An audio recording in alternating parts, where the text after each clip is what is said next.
On continue avec le livre des Actes. On va regarder Actes. On va regarder ensuite. Il y a déjà un blanc, ça va bien. L'Évangile de Jean. Non, c'est parce que dans ma tête, c'est comme Actes. Après ça, c'est les Épîtres. Mais on a dit la dernière fois que je faisais Actes pour continuer le deuxième tome de Luc, pour revenir ensuite à l'Évangile de Jean, finir les Évangiles. Fait qu'on va faire ça ce soir, puis à partir de la semaine prochaine, on va commencer les Épîtres. On a déjà vu Hébreux, mais on va voir Romains, l'Épître aux Romains. Je vais regarder souvent là ce soir, parce que les gens sont là, puis il n'y en a pas beaucoup. Ça va être dans cette direction. Bienvenue, bonsoir aux gens qui sont à la maison aussi en différé. Donc, on va commencer avec un mot de prière. Seigneur Dieu, merci pour ta parole, merci pour ton Nouveau Testament, ta nouvelle alliance scellée par ta mort à la croix, ta résurrection, qui fait en sorte que les gens qui croient en toi, qui se repentent de leurs péchés, qui ont la foi en ton œuvre accomplie, puissent être en relation avec le Père, le voile est déchiré, et on peut être éternellement en relation pour ta gloire, et aussi pour notre bonheur, parce que tu es le sens et le but de notre vie. Amen.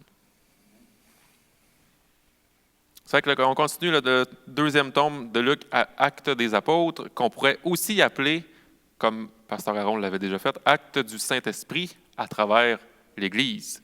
C'est l'expansion du royaume de Dieu par l'étendue de l'Évangile de Jésus-Christ. Et une chose fascinante qu'on voit dans le livre est que même si Dieu est sans aucun doute miraculeusement à l'œuvre, chaque conversion est due à une personne qui explique le message de l'Évangile. Quand Dieu veut que l'eunuque éthiopien croie, il envoie Philippe lui annoncer la bonne nouvelle dans 8:35. Dans le chapitre suivant, même après que Jésus soit apparu à Saül, à Saul plutôt, comme le Christ ressuscité, ce n'est pas avant qu'Ananias l'explique qu'il reçoit l'Esprit en 9:17. Au chapitre 10, on voit Dieu utiliser une série de visions à Pierre et Corneille pour les réunir, et ça permet à Pierre de partager l'Évangile avec Corneille. Même de nos jours, on pourrait dire que 99,9% du temps, la conversion se passe par le biais d'êtres humains proclamant le message de l'Évangile. Puis même les gens qui ont des visions surnaturelles du Christ vont finir par rencontrer des chrétiens qui vont confirmer le message de l'Évangile. Et ce message, l'apôtre Pierre l'a proclamé à la Pentecôte, chapitre 2, 38-39. « Repentez-vous et soyez baptisés, chacun de vous, au nom de Jésus-Christ, pour le pardon de vos péchés, et vous recevrez le don du Saint-Esprit, car la promesse est pour vous, pour vos enfants et pour tous ceux qui sont au loin, tous ceux que le Seigneur, notre Dieu, appelle à lui. » Donc, c'est le même message d'espoir qu'on a besoin d'entendre aujourd'hui. Et c'est la bonne nouvelle qui nous dit que même si Dieu est absolument parfait, et même si nous sommes rebellés contre ce Dieu parfait, même si nous méritons son jugement de par nos péchés, mais à cause de la miséricorde, le Fils de Dieu est venu dans la chair pour nous sauver. Par le sacrifice volontaire de sa propre vie sur la croix, Jésus nous a réconciliés avec le Père, de sorte qu'on puisse être pardonné de nos péchés et jouir de la présence du Saint-Esprit. Et c'est ce qui se passe quand on se repent de nos péchés, quand on croit en Jésus comme notre Sauveur et notre Seigneur. C'est ça l'Évangile. Et je l'ai souvent dit, au niveau de la conversion, ça se passe avec une repentance et une foi. Les deux vont ensemble, la repentance et la foi. C'est pourquoi le point central des Actes des Apôtres n'est pas la vie de Jésus en tant que tel, mais surtout sa mort, sa résurrection, ce qu'il a accompli. Parce que le cœur du message, c'est la mort et la résurrection de Jésus. On voit en Acte 3, au verset 13 à 15, « Le Dieu d'Abraham, le Dieu d'Isaac et le Dieu de Jacob, le Dieu de nos pères, a glorifié son serviteur Jésus, que vous avez livré et renié en présence de Pilate lorsqu'il avait décidé de le relâcher. Mais vous avez renié le saint et le juste, et vous avez demandé qu'on vous accorde un meurtrier, et vous avez tué l'auteur de la vie, que Dieu a ressuscité des morts. De cela, nous sommes témoins. La puissance derrière le livre des Actes, c'est la troisième personne de la Trinité, c'est le Saint-Esprit. Et son moyen, c'est l'Évangile. Donc, même chose pour nous en 2023, c'est le Saint-Esprit qui change miraculeusement les cœurs. Et nous, chrétiens, on est appelés à proclamer la bonne nouvelle avec vérité et avec grâce à la suite de notre Sauveur. Donc, on va voir maintenant ensemble la progression de l'expansion du royaume, parce que Actes, le thème principal, c'est l'expansion du royaume de Dieu. Et même si non, c'est ça, la progression, excusez. OK. La progression de l'expansion du royaume, les premiers versets de Actes des Apôtres constituent un excellent point de départ pour l'ensemble du livre. Cette première section va couvrir de 1:1 jusqu'au chapitre 2, verset 47. Et ça couvre l'ascension de Jésus, le retour des apôtres à Jérusalem, le remplacement de Judas comme apôtre par Matthias et l'effusion du Saint-Esprit. En Acte 1:8, où Jésus s'est montré à ses disciples pendant 40 jours avant de retourner auprès du Père, il dit une phrase qui résume, c'est une phrase clé qui résume pas mal le livre d'Actes. « Mais vous recevrez une puissance lorsque le Saint-Esprit viendra sur vous, et vous serez mes témoins à Jérusalem, dans toute la Judée et la Samarie, et jusqu'aux extrémités de la terre. » C'est le verset qui résume le mieux le livre des Actes, parce que par la puissance du Saint-Esprit et à travers l'Église, le royaume s'étendra sur toute la terre. Et Dieu va tenir sa promesse en envoyant le Saint-Esprit. Ça, on le voit en Acte 2, au verset 1. Puis après l'effusion du Saint-Esprit, on voit par la suite la première proclamation de l'Évangile, la première prédication chrétienne venant de l'apôtre Pierre, qui se conclut avec une autre preuve de la fidélité de Dieu face à ses promesses, parce qu'il est écrit que le nombre des disciples, ce journée-là, augmente d'environ 3000 hommes après sa prédication. Ensuite, on peut découper le reste du livre. On va le faire en 3 sections. Il y a plusieurs manières de le faire. Nous, on va le faire ce soir en 3 sections. Acte du Saint-Esprit à travers Pierre, le chapitre 3 jusqu'au chapitre 8, verset 40. Donc 3:1 à 8:40. C'est les actes du Saint-Esprit à travers Pierre. Ensuite, il y a une continuité de Pierre et une conversion de Paul au chapitre 9, verset 1, jusqu'au chapitre 12, verset 25. Et dernière section qu'on va voir, c'est les actes du Saint-Esprit à travers l'apôtre Paul, au chapitre 13, verset 1, jusqu'au chapitre 28, verset 31. Vous êtes prêts? Vous êtes prêtes? Donc, dans la première section, les actes du Saint-Esprit à travers Pierre se résument ainsi. Donc, il y a ces prédications. Comme on vient de voir, il y a Acte 2, 14-36, devant une foule. Mais il y a aussi dans le temple de Jérusalem, ça c'est dans Acte 3, 11 à 26. Il fait une prédication aussi devant le Sanhédrin au chapitre 4, versets 8 à 12.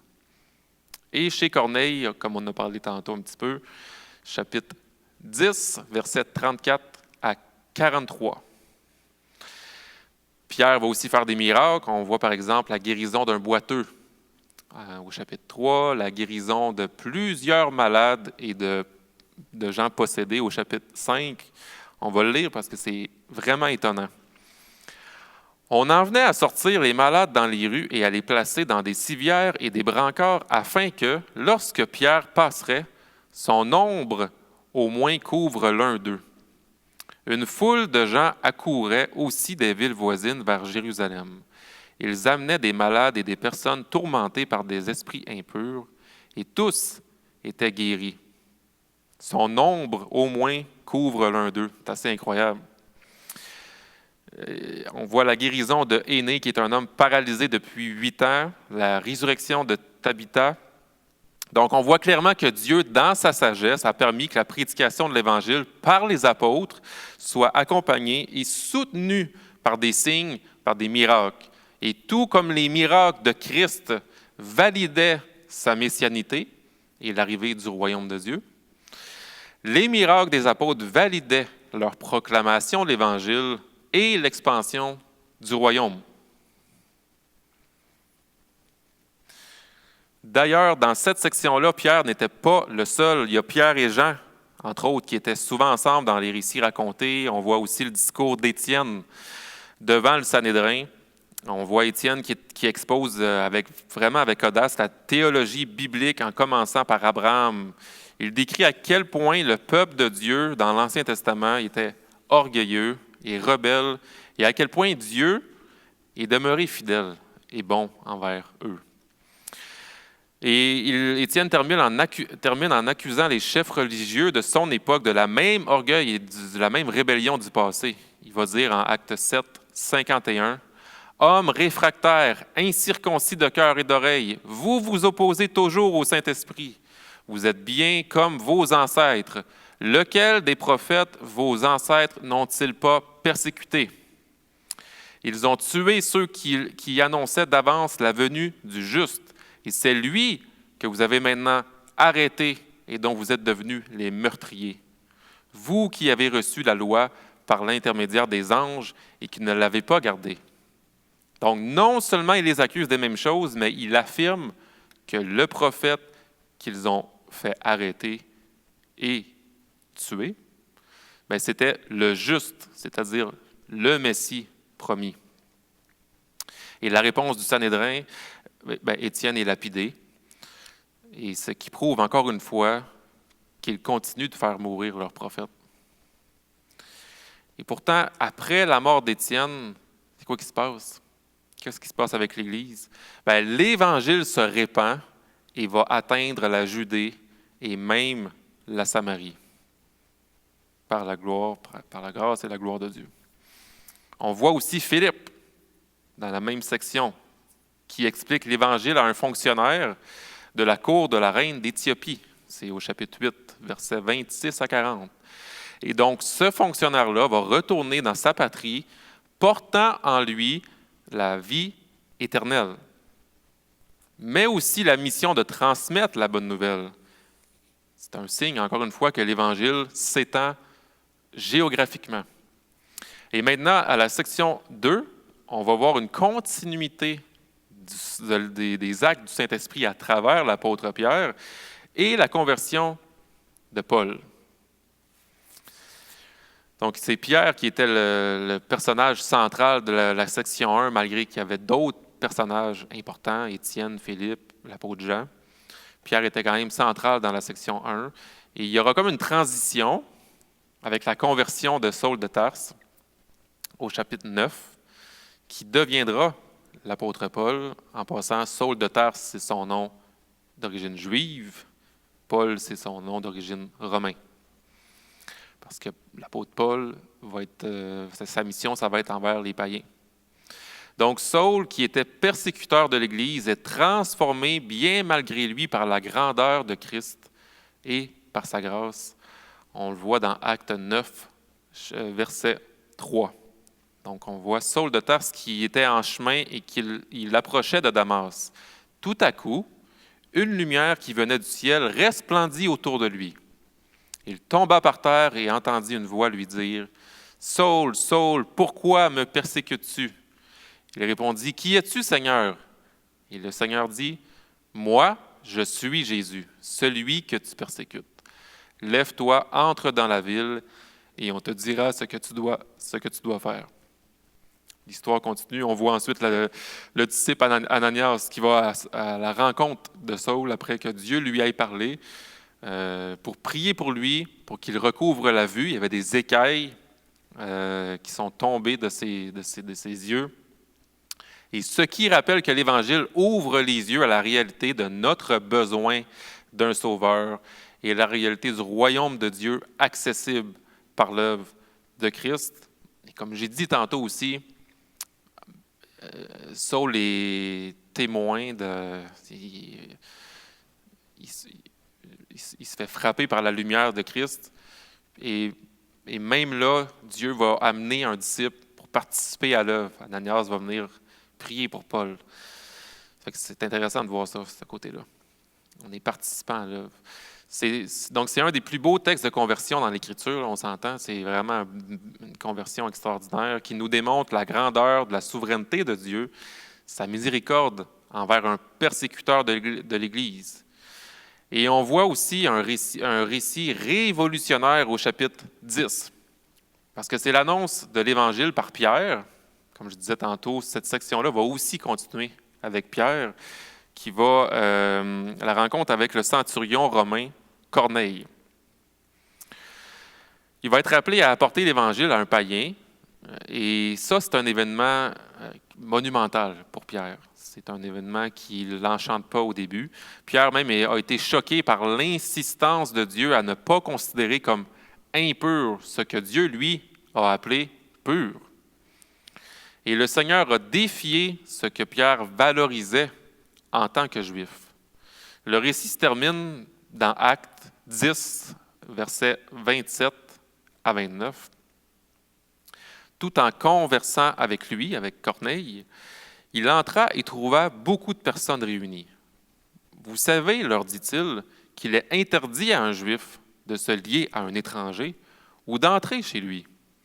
Mais Dieu m'a montré qu'il ne faut déclarer aucun être humain souillé ou impur. C'est pourquoi je n'ai pas eu d'objection à venir quand vous m'avez appelé. Je vous demande donc pour quelle raison vous m'avez fait venir. » Et immédiatement après avoir entendu l'Évangile et avoir cru, Corneille et ceux de sa famille ont connu la même effusion du Saint-Esprit que celle qui est arrivée à la Pentecôte.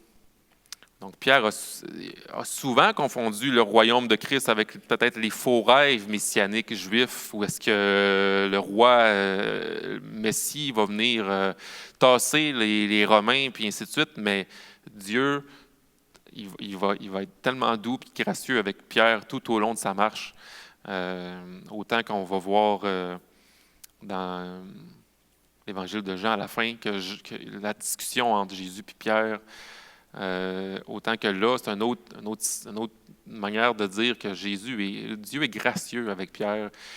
Il lui montre, Pierre, on s'entend, il a besoin de voir les choses telles qu'elles sont puis d'être confronté, mais en même temps, Dieu reste bon puis il reste gracieux avec lui. Puis Pierre comprend, il va d'une certaine manière se repentir de ça puis proclamer l'Évangile aux païens.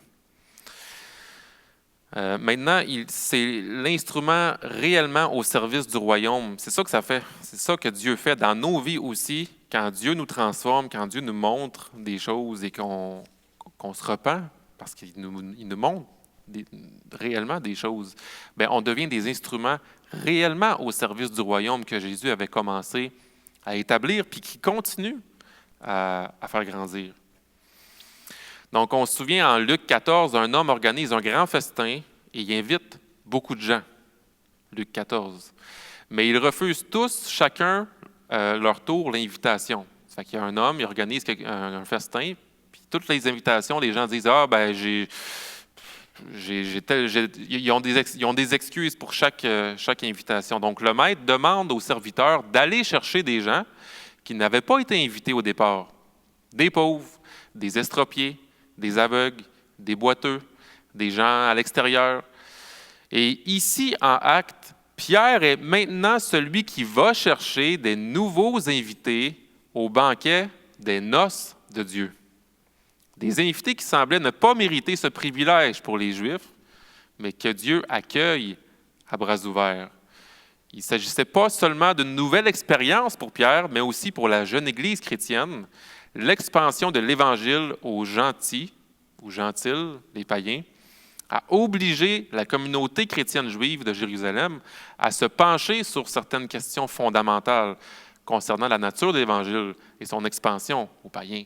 Parce que c'est Pierre qui a ce malaise-là, mais c'est l'Église aussi à Jérusalem qui s'est composée de Juifs qui se sont convertis, ils ont un malaise avec ça.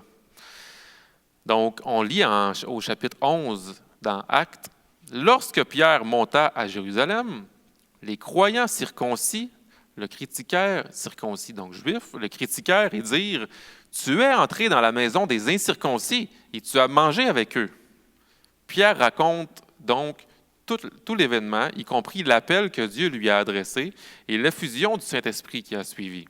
On lit un peu plus loin au verset 18. « Lorsqu'ils entendirent ces choses, ils se turent. Ils glorifièrent Dieu en disant, « Ainsi aux païens aussi, Dieu a accordé la repentance qui mène à la vie. » Donc, Corneille dans Actes, c'est la figure qui représente la grâce de Dieu répandue aux non-juifs. Dans sa providence, Dieu a jugé bon d'étendre son royaume à de nombreux autres Corneilles, et la plupart d'entre nous, nous sommes des Corneilles.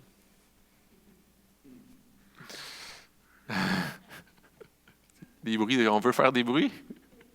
La plupart d'entre nous, on est des Corneilles. Il y a un principe fort en arrière de ça.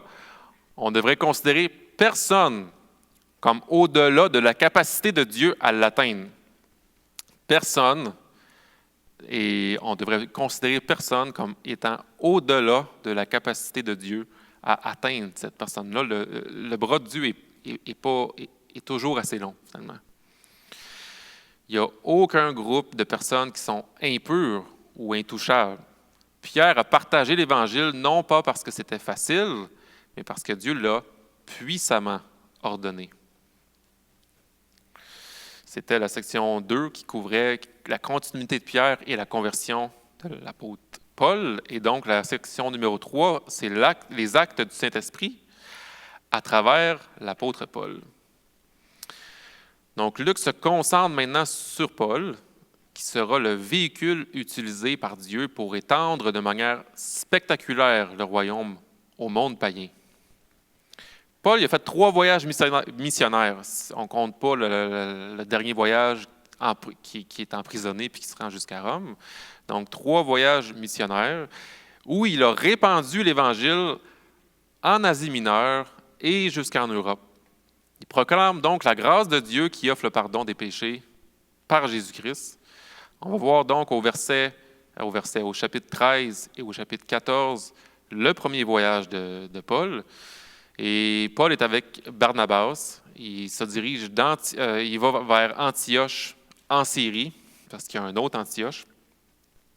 Il va vers Chypre, puis justement vers Antioche de Pisidie, Iconium, Lystre, Derbe. En fait, toutes ces villes-là, c'est des villes situées dans la Turquie actuellement. Là. Et dans chacune de ces villes-là, Paul et Barnabas se rendent d'abord à la synagogue pour enseigner. Donc, ils vont enseigner d'abord aux Juifs. Mais rapidement, ils vont se heurter au rejet général du message de l'Évangile par les Juifs. Ce qui amène Paul et Barnabas à reconnaître l'appel de Dieu de se tourner vers les païens et à leur prêcher l'Évangile. Mais la persécution juive est très forte. Par exemple, Paul il a été lapidé, il a été laissé pour mort à travers les épreuves, les emprisonnements, les coups. Paul va continuer de prêcher. Mais le ministère de Paul auprès des païens va soulever des controverses aussi chez les chrétiens. Et donc, au chemin du retour du premier voyage, on voit Paul et Barnabas qui ont été convoqués à Jérusalem pour défendre et discuter de leurs actions auprès des païens. Et on voit ça dans Acte 15. Il raconte, dans le fond, il rencontre des anciens, il rencontre les apôtres. Et la question centrale, au fond, là, c'est de savoir si les païens convertis doivent être circoncis ou observer d'autres aspects de la loi juive pour être chrétiens. Donc, oui, OK, on comprend que Dieu a un œuvre pour les païens, mais est-ce qu'ils doivent quand même continuer les rituels juifs? Et on arrive à un consensus final. Les païens peuvent recevoir Jésus sans pour autant se soumettre aux traditions juives. Et Pierre va dire une phrase clé, « Mais nous croyons que nous serons sauvés par la grâce du Seigneur Jésus, tout comme eux. » Fait que nous, Juifs, on croit qu'on est sauvés par la grâce du Seigneur Jésus, pas par la circoncision. Donc, eux aussi sont sauvés par la grâce du Seigneur Jésus. Le deuxième voyage missionnaire, c'est le chapitre 15, verset 36, au chapitre 18, verset 22. Et il va se situer dans l'actuelle Grèce. Donc là, Paul va se diriger, va aller jusqu'en Europe. Là, maintenant, Paul et Barnabas vont se séparer. Il y a un désaccord. Et le résultat est qu'on voit maintenant deux équipes missionnaires. Il y a Barnabas et Jean-Marc qui vont prendre un chemin. Et Paul va continuer avec un prénommé Silas, qui vont partir ensemble donc vers l'Asie mineure, comme dans son premier voyage. Mais ils vont continuer plus loin vers la Grèce. Et dans ces environs-là, on voit, ils arrivent à Philippe, et Paul et Silas sont battus, arrêtés, jetés en prison. Qu'est-ce qui se passe? Qu'est-ce qu'ils font? Bien, c'est là qu'ils vont se mettre à chanter parce qu'ils se réjouissent de souffrir au nom de Jésus-Christ. Ils sont sauvés par Dieu qui provoque un tremblement de terre et ce tremblement de terre-là va ouvrir les portes de leur cellule. Et dans sa peur, le gardien de prison et ensuite sa famille vont croire en Jésus-Christ. Donc, il n'y a aucun hasard avec Dieu. C'est assez exceptionnel. Ils se rendent ensuite à Thessalonique, à Bérée, à Athènes. Et Athènes prononce son célèbre discours à l'aéropage. Il va citer les philosophes, il va citer les poètes grecs. Il va les citer pour se faire entendre, pour comme créer un pont entre lui et ses destinataires. Et quand je dis qu'il va créer un pont, il n'est pas en train de diminuer la vérité de l'Évangile, mais il est simplement en train de dire, vous croyez, tel philosophe, vos philosophes dit telle chose, ou tel poète, bien voici comment moi j'apporte la chose avec l'Évangile. Donc c'est simplement d'amener un pont de conversation avec la croyance de l'autre. Et parce qu'il va ensuite leur proclamer le seul vrai Dieu. Et dans cet épisode-là, Paul incarne donc ce qu'il va enseigner plus tard, à savoir qu'il est devenu tout pour tous les hommes. Et comme j'ai dit, ce n'est pas en altérant le message de Jésus-Christ, mais en l'adaptant dans la vérité au contexte de son auditoire. C'est un rappel pour nous aussi d'adapter notre discours tout en demeurant dans la vérité. Quand on parle de l'Évangile à nos enfants, nos voisins, un musulman, c'est sûr que je ne vais pas dire les mots vont se ressembler si je parle à mes enfants que si je parle à un adulte, que si je parle à un musulman. Les mots de l'Évangile vont se ressembler. Mon approche va être différente. Mes points d'accès vont être différents. C'est là que je parle du pont qui est important de créer avec l'autre parce que c'est aussi relationnel. Autant que la conversion l'est par rapport à notre relation avec Dieu, mais autant qu'avec la personne, on crée une relation aussi avec cette personne-là. Sinon, bien, on est juste en train de dire un message, mais il faut que le messager témoigne aussi du message qu'il donne. Si on est bien froid puis excusez, mais si on se fout de l'autre, finalement, bien, notre message ne veut pas dire grand-chose. Donc, puis, excusez, l'autre point aussi, c'est beaucoup par rapport à l'écoute, parce que souvent, les gens ont des questions, mais on est prompt à amener nos points, parce qu'on connaît la vérité, c'est la Bible, puis c'est correct, c'est une bonne chose, mais des fois, il y a une place aussi pour l'écoute dans ce genre de discussion-là, surtout quand les gens sont prêts à discuter. Donc, je continue. Pendant ce deuxième voyage-là, il y a des gens qu'on connaît après ça dans la Bible, qui sont connus, comme Lydia, Timothée, qu'on connaît très bien, Priscille et Aquilas. C'est à ce moment-là qu'ils se convertissent. Et pendant que Paul est à Corinthe, le Seigneur lui parle de manière spéciale. On voit ça dans Actes 18, versets 9 et 10. « N'aie pas peur, parle et ne te tais pas, car je suis avec toi et personne ne t'attaquera ni ne te fera de mal. Car j'ai dans cette ville beaucoup de gens qui sont de mon peuple. » Et encore une fois, c'est un beau rappel ici que Dieu a choisi ceux qui viendront à lui. Ce n'est pas nous qui décidons, qui sommes responsables de l'ampleur ou de la rapidité de l'expansion du royaume. Donc, ce n'est pas une question de nombre ou de temps précis, parce que le nombre et le temps est de Dieu. Mais notre rôle, c'est de proclamer l'Évangile fidèlement, où on pense que Dieu veut qu'on la proclame. Puis quand je dis « on pense », ben, c'est de toute manière les gens qui nous entourent et les gens que Dieu nous amène. Puis je dirais même de se réjouir du fait que Dieu nous rend participants à son œuvre, parce qu'il ne serait pas obligé de le faire. Donc, ça termine le deuxième voyage. Le troisième voyage missionnaire, lui, il s'étend du chapitre 18, verset 23, au chapitre 20, verset 38. Paul retourne en Asie mineure, comme ces deux autres voyages, et Dieu va confirmer son message par des miracles, comme Dieu l'avait fait aussi avec l'apôtre Pierre et les autres apôtres, d'ailleurs, qui ont fait beaucoup de miracles. Des miracles aussi incroyables, même, que ceux de Pierre. On voit ça au verset 11 du chapitre 18. Dieu faisait des miracles extraordinaires par l'intermédiaire de Paul, au point qu'on appliquait sur les malades des linges ou des mouchoirs qui avaient touché son corps. Les maladies les quittaient et les esprits mauvais sortaient d'eux. Au chapitre 19, Paul se rend à Éphèse et Paul enseigne les disciples dans une école pendant 2 ans. Comme quoi les miracles ne suffisent pas.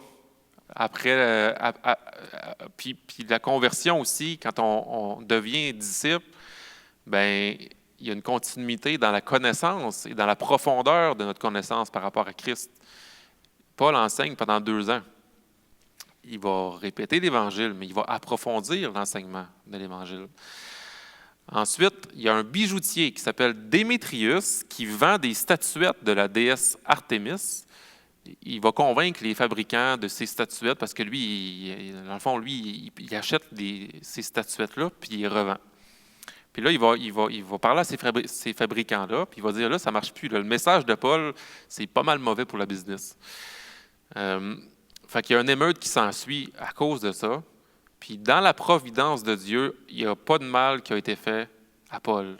Même que quand Paul retourne à Éphèse un peu plus tard, il va venir encourager les anciens d'Éphèse. Au chapitre 19, on voit l'histoire d'une prédication de Paul qui dure très, très, très longtemps.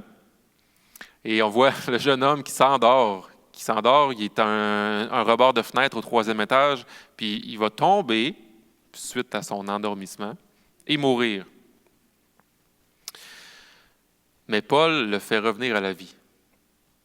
À la fin de ce 3e voyage-là, Paul savait qu'il serait bientôt emprisonné. Fait qu'il va dire aux anciens d'Éphèse, en retournant à Éphèse, un discours qui rappelle Jésus qui s'en va à la croix finalement.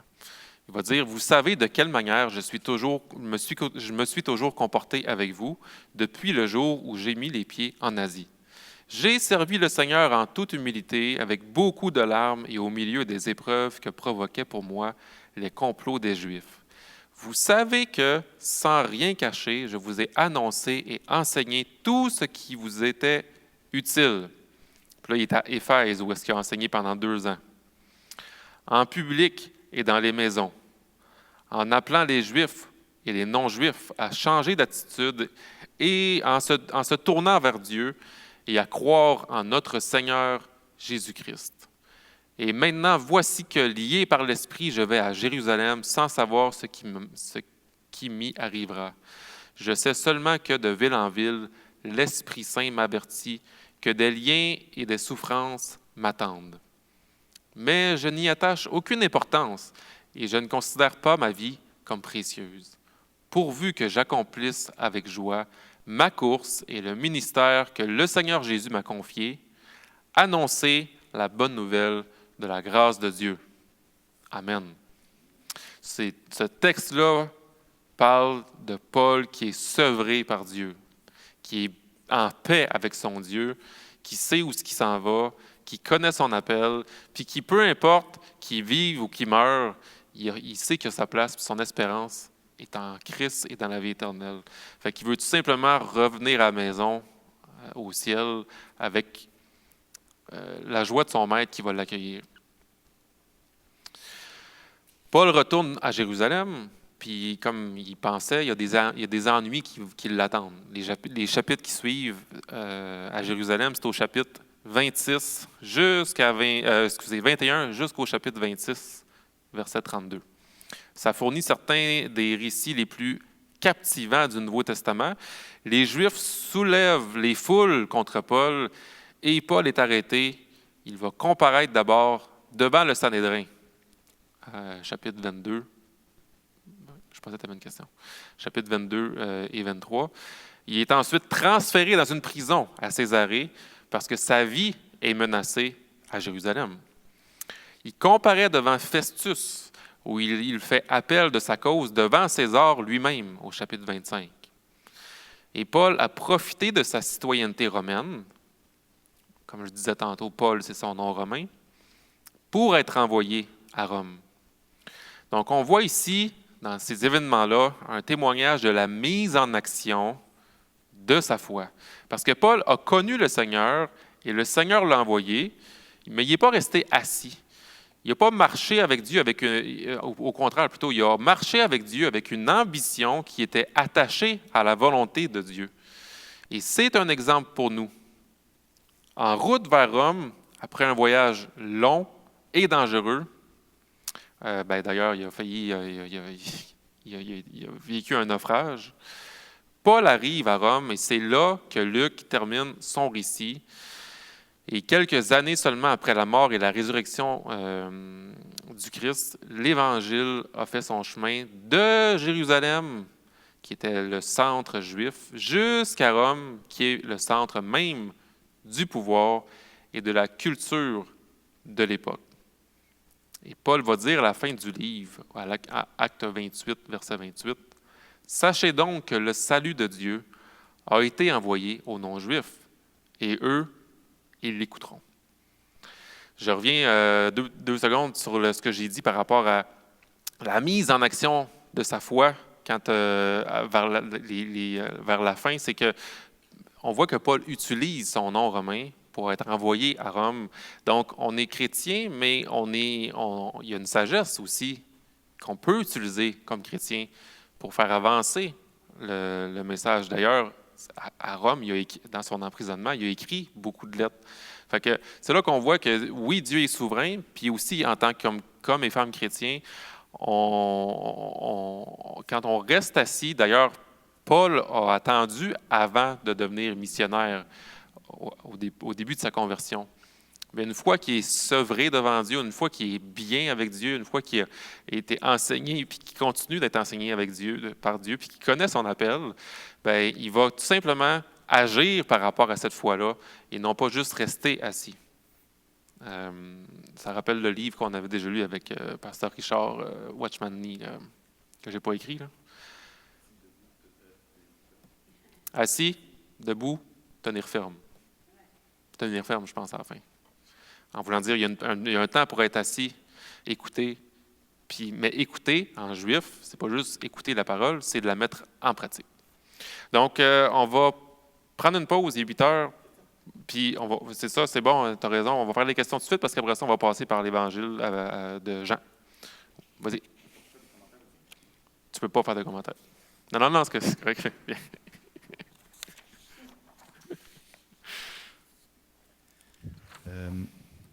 Une des affaires que j'avais vraiment aimé quand j'avais fait le livre des Actes, c'était de voir comment Pierre puis Paul, il y avait des affaires qui se répétaient. Que comme ce que Pierre avait fait ou dit, comme par exemple le boiteux que tu as mentionné, qui guérit, bien Paul va guérir un boiteux. Pierre va ressusciter une dame. Paul va ressusciter quelqu'un.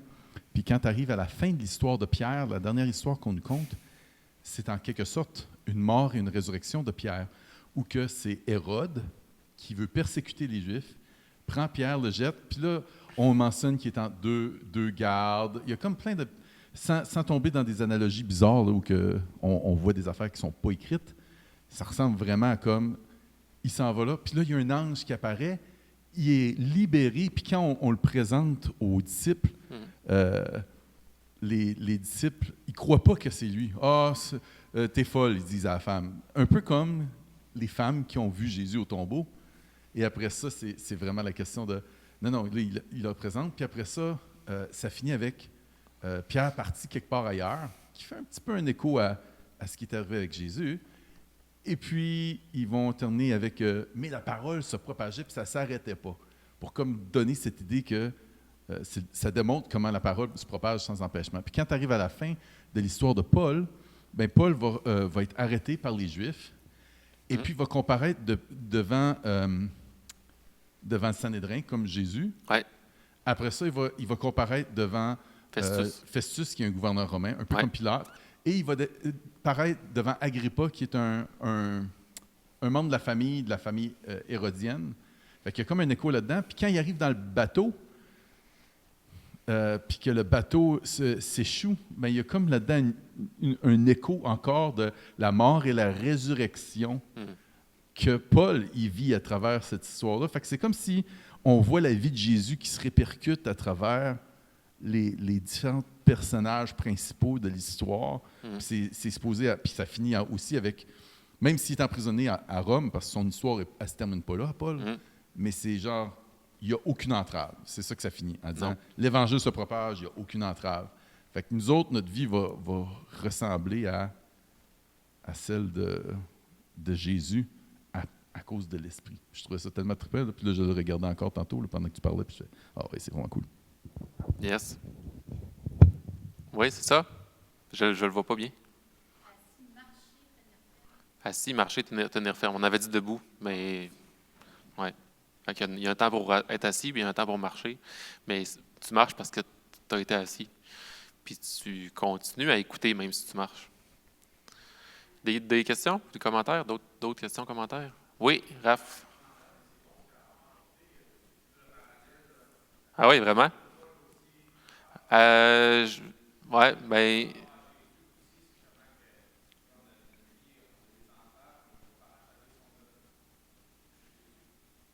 C'est un commentaire, dans le fond? Viens, Raph, viens d'avant. Dans le fond, c'est parce que j'entends pas bien.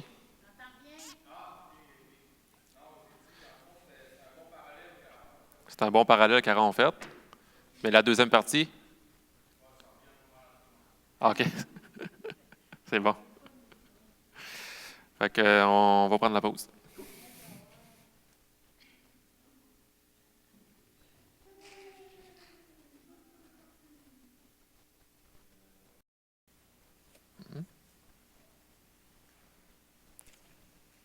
Ah, c'est ça. Cours 7. Je sais parce que j'ai marqué cours 8, l'évangile de Jean. Mais c'est le 7 aujourd'hui. Donc, évangile selon Jean. On va voir ensemble Jésus, le roi divin. Parce que l'évangile selon Jean va pointer vers la divinité de Christ. Nulle part ailleurs, la déité de Jésus n'est plus clairement explicite que dans l'évangile de Jean. Pourtant, c'est dans cet évangile-là qu'on retrouve aussi l'image intime de Jésus en tant que Christ qui s'entretient. Il va le faire avec sa mère, avec Nicodème, la femme au puits, le paralytique à la piscine, l'aveugle-né, Marie et Marthe après la mort de leur frère Lazare, les disciples dans la chambre haute, son père dans la prière sacerdotale. Donc, on voit dans l'Évangile selon Jean qui est écrit afin qu'on croie que Jésus est le Messie, qu'on croit qu'il est le Fils de Dieu, et qu'en croyant, oui, on obtienne la vie en son nom, en devenant aussi les disciples que Jésus aime.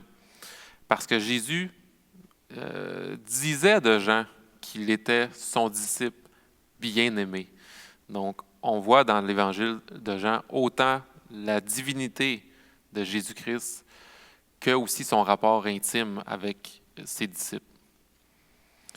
Et les destinataires de cet évangile-là, ce n'est pas précisé autant que les autres évangiles. Selon le livre, l'introduction de Carson et Mou, ils ne vont pas pointer vers des destinataires précis. Il y a des différences entre les synoptiques qui sont, on a vu Matthieu, Marc et Luc, et là, qui sont les synoptiques. Donc, les différences entre ces trois-là et Jean, on va en pointer quelques-uns. Jean fait une introduction sur la parole qui est faite chair. Il n'y a pas de généalogie, ni d'histoire de la naissance en tant que telle. Il n'y a pas de récit sur son baptême ou à la tentation dans le désert. Chez Jean, le ministère de Jésus s'est déroulé principalement à Jérusalem et en Judée, versus en Galilée beaucoup pour les autres, les synoptiques. D'ailleurs, la dernière partie de l'Évangile va du chapitre 12 jusqu'au chapitre 21 et rapporte le ministère de Jésus à Jérusalem, suivi de sa mort et sa résurrection. Donc, ça couvre une grosse partie de l'Évangile.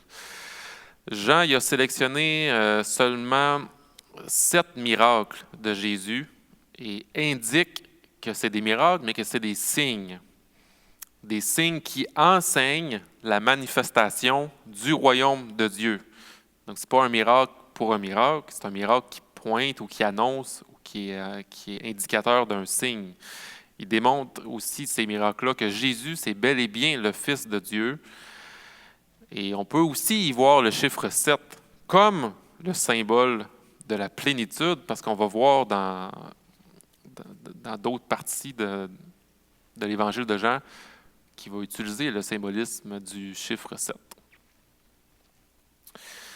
Donc, la structure de l'Évangile de Jean, on va la splitter en deux moitiés. Dans la première moitié, il y a l'introduction qui est sous forme poétique avec comme sujet la parole. C'est chapitre 1, verset 1, jusqu'au verset 18 du chapitre 1 aussi. La parole était avec Dieu et la parole était Dieu. Donc, la parole est distincte de Dieu, on pourrait dire, parce qu'elle était avec Dieu, autant que la parole, elle est aussi divine en soi-même, parce qu'elle est Dieu. Et cette parole s'est faite chair avec Jésus. C'est-à-dire que l'entrée en scène de Jésus, c'est Dieu qui se fait chair. Et Jésus est la parole de Dieu. Jésus, c'est le tabernacle de Dieu parmi nous. C'est la glorieuse et divine présence de Dieu parmi son peuple. C'est le témoignage de Jean-Baptiste au chapitre 1, verset 19, 51. On va voir les titres que les gens vont donner à Jésus à ce moment-là.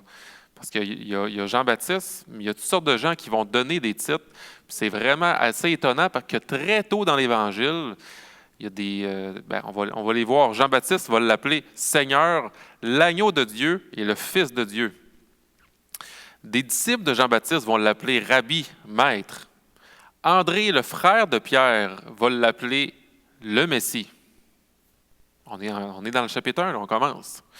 Philippe l'appelle Jésus de Nazareth, fils de Joseph, et Nathanaël va l'appeler Maître, le Fils de Dieu, le roi d'Israël. Donc, très tôt, les choses sont déclarées Jésus est déjà déclaré par des gens de l'extérieur. Le Messie, le Fils de Dieu, le roi d'Israël. Et tous ces titres résument bien le livre de Jean. Ce Jésus pleinement homme, qui vient de Nazareth, est le roi messianique, l'enseignant d'Israël et le Fils de Dieu qui va mourir pour les péchés du monde. Excusez. On voit ensuite comment Jésus va prouver ce qui vient d'être dit, avec des miracles, des controverses qui suivent les miracles ou les signes. Je vais boire un peu d'eau.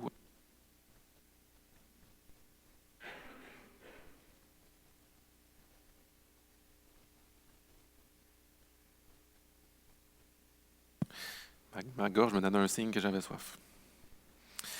Dans le fond, les gens au chapitre 1 qui déclarent, qui donnent des titres à Jésus, bien ensuite, l'apôtre Jean va appuyer ces titres-là au chapitre 2 jusqu'au chapitre 12 par des signes et des miracles. Ce n'est pas Jean qui va faire ces signes-là, mais qui va les écrire dans son évangile. Au chapitre 2, le premier signe de Jésus, c'est un mariage. On voit le premier miracle, qui est le mariage. Jésus remplit 6 jarres de bon vin. Et voici ce qu'on lit en Ésaïe 25 au chapitre 6. « Sur cette montagne, l'Éternel, le Maître de l'univers, prépare pour tous les peuples un festin de plats succulents, un festin de bon vin, de plats succulents pleins de moelle, de bon vin clarifié. » Donc, ce miracle est un signe de, oui, la générosité dans le royaume de Dieu et le festin qui nous attend avec Christ et les membres de son peuple sur cette montagne sainte, dans la vie éternelle. Donc, toujours dans le chapitre 2, Jésus se rend au temple de Jérusalem et le temple était supposé être le lieu de rencontre pour les Juifs entre le ciel et la terre. Mais Jésus va purifier le temple des commerçants qui sont là et va dire aux chefs religieux, « Détruisez ce temple et je le rebâtirai en 3 jours. » Parce qu'en effet, à sa mort et à sa résurrection, le ciel et la terre, on va dire qu'ils vont fusionner. Parce que Jésus, c'est le temple de Dieu. C'est Dieu au milieu de nous qui habite avec nous. Et donc, à sa résurrection, c'est comme si le ciel rejoignait la terre pour éventuellement nous donner la vie éternelle dans une nouvelle terre avec Christ. Au chapitre 3, c'est la rencontre de nuit, le fameux chapitre 3 de Jean, avec la rencontre avec Nicodème. Nicodème qui croit que Jésus, c'est un rabbin, un enseignant, un maître qui est venu enseigner le peuple de Dieu. Mais Jésus le ramène à la réalité parce qu'Israël a besoin de plus qu'un autre enseignant pour Israël. Israël a besoin de naître de nouveau, il va dire, d'un cœur nouveau, d'une nouvelle sorte de vie. Et ça va confondre Nicodème pour un certain moment, mais on va voir que plus loin, il va comprendre, pas dans le chapitre 3. Au chapitre 4, c'est l'entretien avec la Samaritaine au puits. Donc, ils vont discuter au sujet de l'eau, parce que la Samaritaine est au puits, fait qu'elle est partie chercher de l'eau. Mais Jésus lui dit que l'eau qu'il peut lui donner deviendra une source qui jaillira jusque dans la vie éternelle. Et cette femme, avec un lourd passé, peut maintenant vivre, grâce à Jésus, une vie imprégnée de l'amour éternel de Dieu. C'est une eau éternelle qui va jaillir. Il parle du Saint-Esprit de Dieu, qui va la connecter au ciel. Quand je parlais que le ciel et la terre se fusionnaient tout à l'heure, nous, on est encore sur terre, les chrétiens vivants. Mais on a reçu à notre conversion le Saint-Esprit qui nous relie au ciel. Il y a une connexion entre la terre et le ciel en ce sens-là. Et cette femme avec, je l'ai dit, OK, les chapitres 5 jusqu'au chapitre 10, on va tous les prendre ensemble parce que ça traite de 4 fêtes juives. Ça parle du sabbat, ça parle de la Pâque, ça parle de la fête des tabernacles et ça parle de Hanouka. Jésus va guérir un homme paralysé un jour de sabbat. Donc les chefs religieux vont confronter Jésus, ils ne seront pas d'accord, ils vont être fâchés, scandalisés. Mais Jésus va dire, « Mon Père travaille aussi aujourd'hui, donc moi je travaille. » Fait que Jésus se met égal à Dieu. Et les chefs commencent donc à planifier de le tuer. Ensuite, il y a la Pâque juive, où Jésus va multiplier le pain et le poisson pour 5000 hommes. qui est encore une fois un signe parce que Jésus va dire qu'il est le pain de vie. Celui qui me mange aura la vie éternelle. Jésus va dire ça à la foule. Plusieurs vont arrêter de le suivre à ce moment-là, dans cette confusion-là. On ne comprend pas trop, là. Ça va peut-être un petit peu trop loin. On est content du pain, mais là, tu dis que tu es le pain de vie, puis il va falloir qu'on te mange pour avoir la vie éternelle. C'est trop d'informations pour plusieurs qui ont juste arrêté de suivre Jésus. D'autres ont continué. Puis, il y a la fête des tabernacles, la troisième dans la liste, la troisième fête des tabernacles. Ça raconte l'errance du peuple de Dieu dans le désert avec Moïse. Et Dieu les a dirigés dans le désert. On le sait qu'il les a dirigés par une colonne de nuée le jour, une colonne de feu la nuit. Et Dieu a aussi fait jaillir de l'eau d'un rocher. Et Jésus va dire au temple, il va dire ça, puis il est en pleine fête des tabernacles. Si quelqu'un a soif, il peut venir à moi et boire. On est au chapitre 7, verset 37. Il va aussi dire, je suis la lumière du monde, au chapitre 8. Fait que dans les deux cas, ça rappelle l'eau du rocher et la nuée de feu dans la nuit, dans l'obscurité. Fait qu'encore une fois, Jésus va se déclarer être la présence divine qui éclaire les hommes et qui est le don de la vie en soi-même. Et dans la controverse, certains vont le croire, d'autres non, et certains veulent le tuer. Ils vont en continuer de comploter pour le tuer. La dernière fête juive dans la liste, c'est Hanouka, où le peuple de Dieu, le peuple juif, se remémore la fois où un certain Judas Maccabée a vidé le temple des idoles pour le sanctifier. Okay? C'est un moment historique connu où est-ce qu'un Judas Maccabée va vider le temple qui avait été souillé par les idoles pour pouvoir le sanctifier pour Dieu. Jésus se rend au temple à cette fête-là et dit que Dieu l'a sanctifié et qu'il est le véritable temple, qu'il est lui-même le véritable temple. Il dit ça pendant la fête de Hanouka. Ce n'est pas un hasard. Il dit encore plus précisément, le Père et moi, nous sommes un, au chapitre 10, au verset 30. Et là, c'est décidé, les chefs religieux, il faut absolument que Jésus meure. Les chefs religieux vont comploter, mais ils ont vraiment décidé, il faut absolument qu'il meure, ça en est trop. Fait que la première moitié de l'Évangile va se terminer au chapitre 11 et 12 par la résurrection de Lazare, qui est un ami de Jésus. Oui, Jésus avait des amis, des bons amis, comme l'apôtre Jean, qui l'appelait le disciple bien-aimé. Parce que Jésus, c'est un homme aussi.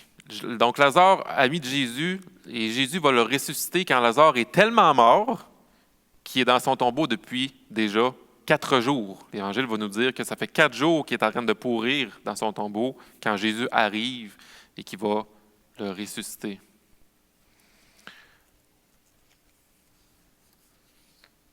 Jésus sait que son heure est venue et il va quand même près de Jérusalem pour ressusciter son ami Lazare.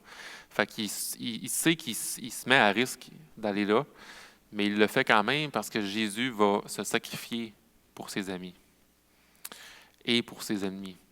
Jésus va ensuite, tout de suite après, entrer dans Jérusalem comme le roi du peuple d'Israël. On le sait, dans les autres évangiles, on a vu, il rentre sur un ânon, comme la prophétie va le dire. Donc, il est rejeté par les leaders, mais acclamé par le peuple qui vont dire « Hosanna ». Et donc, il est rentré dans Jérusalem, et là, on commence dans la deuxième portion, la deuxième moitié de l'Évangile, qui se divise en 3 parties. On a les dernières paroles de Jésus à ses disciples, au chapitre 13 jusqu'au chapitre 17. On a la mort, la résurrection de Jésus, chapitres 18 et 20, et le mot de la fin au chapitre 21. Fait que les dernières paroles de Jésus au chapitre 13, Jésus lave les pieds de ses disciples. C'est un moment très intense, très intime, où est-ce que le maître s'abaisse, il s'humilie comme un serviteur, ce qui démontre le don de soi, qui manifeste l'amour de Dieu. Jésus donne sa vie en étant le serviteur des pécheurs pour le pardon de leurs péchés. Et c'est pour ça que le commandement nouveau que Jésus va leur donner, au verset 34, il va dire « Aimez-vous les uns les autres comme je vous ai aimé. Vous aussi, aimez-vous les uns les autres. » Et Jésus va continuer son discours et ses prières. Il va enseigner qu'il doit partir pour pouvoir envoyer l'Esprit, qui sera le consolateur et qui sera toujours avec eux. Lui qui, dans son humanité, peut être physiquement qu'à une place à la fois, doit partir pour que l'Esprit vienne. Et le Père et le Fils ne font qu'un, et par l'Esprit qui leur sera envoyé, les disciples ne feront qu'un avec Dieu dans une relation d'amour éternel. Non pas que les disciples vont devenir des dieux, mais qu'ils vont être intégrés dans la famille de Dieu, et par l'Esprit, ils vont être en relation avec Dieu le Père. Et par l'Esprit qu'on a reçu, on ne fait qu'un avec Dieu, avec une relation d'amour, comme j'ai dit. Donc, demeurons dans cet amour, c'est ce que va dire Jésus en donnant l'image du cep. Et il va dire que le Père, c'est le vigneron. Il va dire que nous, les croyants, on est la branche. On est la branche de la vigne. Et en demeurant dans son amour, on porte de bons fruits de Dieu, par Dieu et pour Dieu. Et à travers les bonnes œuvres manifestées par l'Esprit, Jésus prédit l'opposition et la persécution à venir. Il va dire, comme ils m'ont haï, mais ils vont vous haïr aussi. Mais prenez courage, car j'ai triomphé du monde. Chapitre 16 au verset 33. Et ça, c'est tout de suite après l'image du cep, du vigneron et de la branche, où est-ce que parfois l'œuvre à laquelle Dieu nous appelle, c'est de juste continuer, persévérer dans la foi, malgré les persécutions, malgré les moments difficiles. On ne fait qu'un avec Dieu grâce à l'œuvre de Jésus-Christ, par la puissance de l'Esprit qui nous maintient et qui nous fait... Tantôt, on parlait d'être transformé à l'image de Christ. Notre vie va ressembler à Jésus-Christ parce que l'Esprit va nous pointer toujours vers lui. Même dans ces moments-là, parce qu'ils m'ont haï, ils vont aussi vous haïr. Mais prenez courage, car j'ai triomphé du monde. Et donc, le reste de l'Évangile va décrire ce que Jésus veut dire par triompher du monde. Et c'est pour ça que la section, la deuxième point, la deuxième section, c'est la mort et la résurrection de Christ. Parce que là, il va montrer, il va pas juste montrer, il va triompher de la mort, de Satan, du péché. Et ça commence avec l'arrestation de Jésus. Quand les soldats demandent à Jésus, quand les soldats demandent c'est qui Jésus dans cette gang-là, il était une petite gang ensemble, Jésus va tout simplement répondre « Je suis ». Et à ces paroles, les soldats vont tomber immédiatement sur le dos. C'est impressionnant. Ce « Je suis là », accompagné d'une description, c'est « Je suis », on va le voir, là, c'est arrivé 7 fois dans l'Évangile selon Jean. Je suis le pain de vie, je suis la lumière du monde, je suis la porte des brebis, je suis le bon berger, je suis la résurrection, je suis le chemin, la vérité et la vie, je suis le vrai cep. Et le « je suis » mentionné comme à part, là, juste « je suis seul », sans description par après, c'est arrivé 7 fois dans l'Évangile, comme dans cet événement-là avec les soldats lors de son arrestation. Il va simplement dire « Je suis ». 7 signes ou 7 miracles accompagnés de 7 « Je suis » et de 7 autres « Je suis » avec une description. Ce n'est pas un hasard. Jean, dans son écriture de son évangile, va pointer toujours dans la même direction. Et c'est pour ça que c'est une écriture, un évangile raffiné qui est différent des 3 autres. Pas que les 3 autres ne sont pas raffinés, mais c'est simplement différent. Écrit aussi plus tard, la plénitude de Dieu se trouve en Christ. Okay? Si on peut retenir quelque chose des 7 signes ou des 7 « Je suis » ou des 7 « Je suis » avec une description, le 7, c'est la plénitude. Christ, c'est Dieu. Bien, en effet, c'est en lui, en Jésus, qu'habite corporellement toute la plénitude de la divinité. Colossiens 2, 9. C'est en Christ qu'habite corporellement toute la plénitude de la divinité. Et j'ai dit au début que Jean, spécifiquement, va démontrer la divinité de Christ par son évangile. Donc Jésus, même lors de son arrestation, révèle sa puissance divine en jetant à terre les soldats. Ensuite, il est jugé pour ses déclarations d'être le Fils de Dieu et le roi d'Israël. Et ça commence par le grand prêtre, ensuite Pilate, comme on a vu dans les autres évangiles.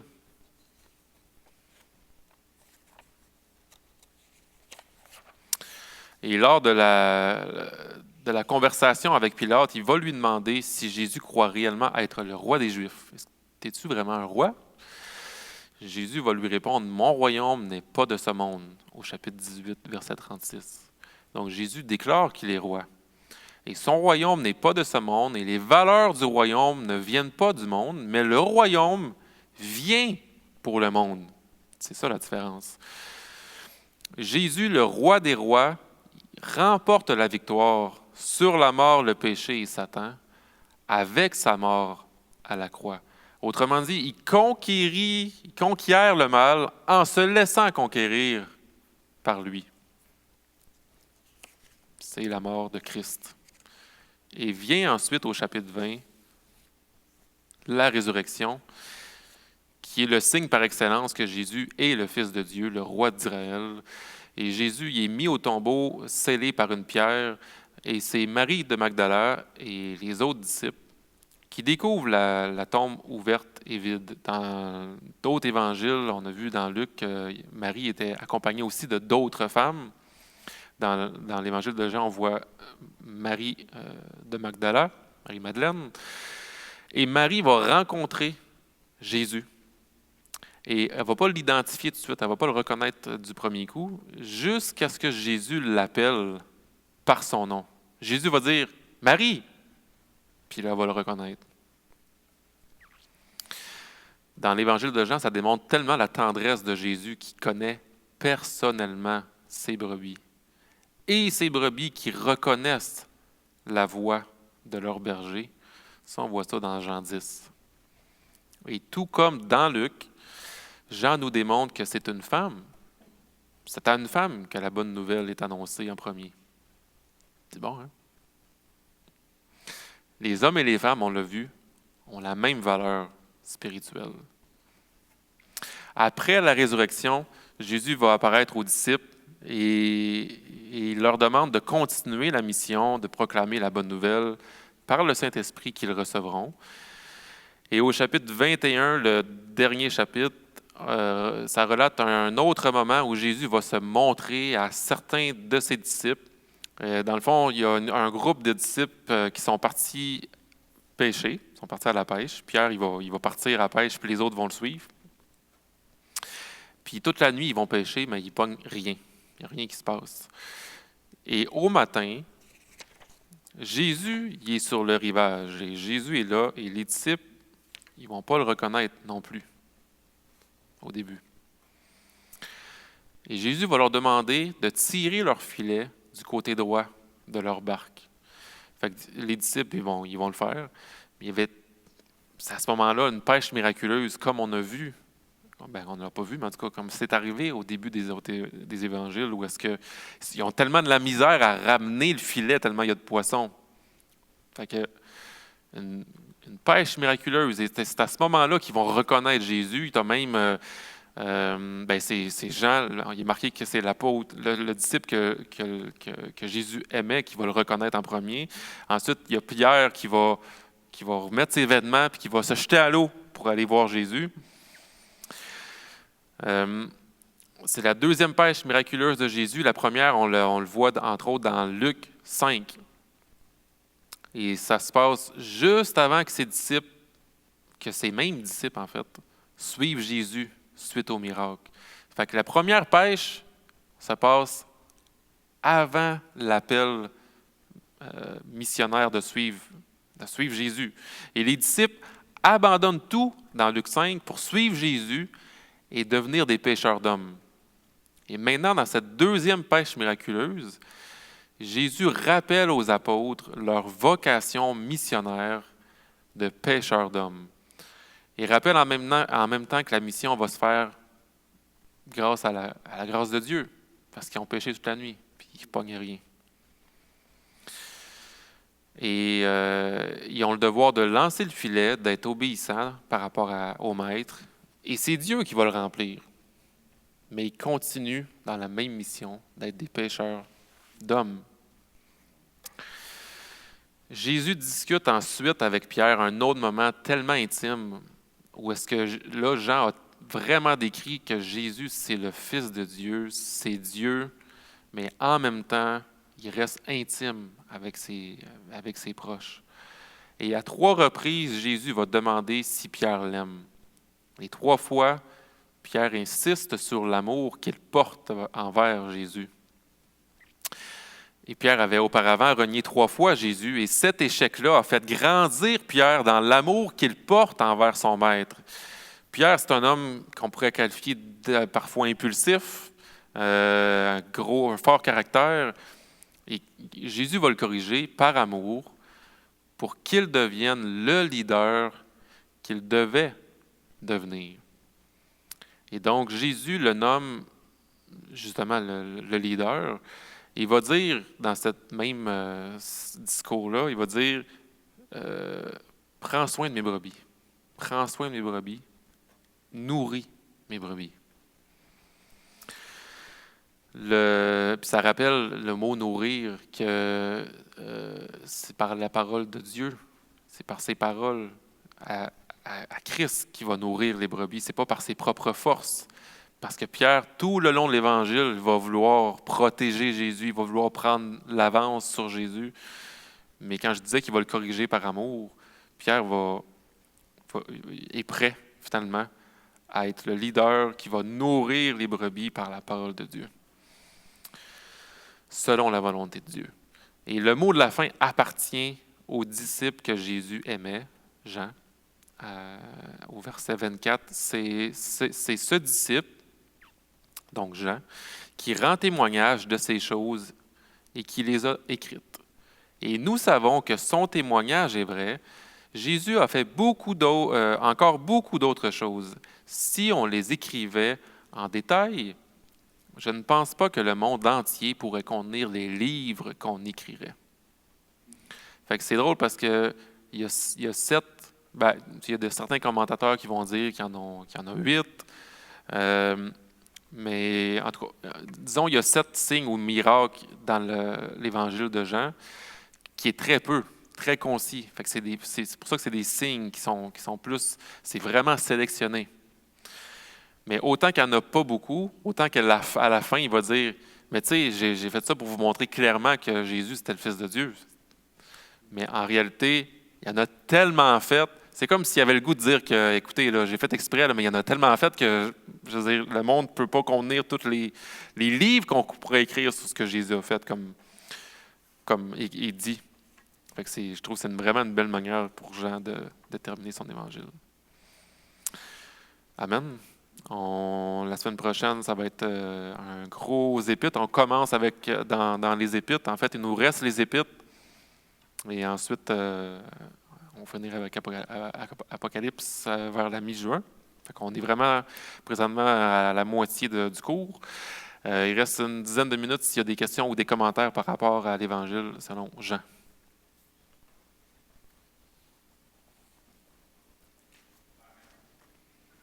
Yes, ça fait plaisir.